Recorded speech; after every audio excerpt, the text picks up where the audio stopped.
Food recipe channel இன்றைக்கி recipe வந்து ரத்த பொரியல் செய்ய போகிறாங்க. இந்த ரத்தம் வந்து ஆவியில் வச்சு வச்சுக்கோங்க. 3 வெங்காயத்தை கட் பண்ணி வச்சுட்டேன். கொஞ்சோண்டு இஞ்சி பூண்டு விழுது, பூண்டு, பச்சை மிளகாய், கருவேப்பிலை. இப்போ இதில் வந்து எண்ணெய் சொரா புட்டு மாதிரி செய்ய போகிறாங்க. இப்போ இந்த ரெசிபி வந்து பார்த்துக்கோங்க. 2 குழிக்கரண்டி எண்ணெய் ஆட் பண்ணிடுங்க. எண்ணெய் சூடு வச்சு வெங்காயத்தை போட்டுலாம்.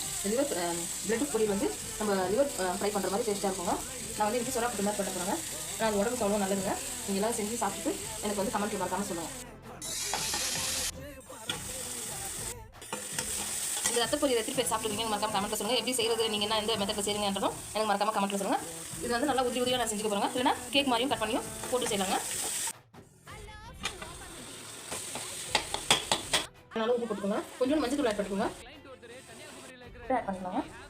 3 முட்டை போட்டு வச்சுங்க. இதில் கொஞ்சம் நேரம் வேகட்டும். அதுக்கப்புறமா மொத்தமாக அப்படியே கலக்கிடலாம். இதில் டேஸ்ட்டாக இருக்குங்க.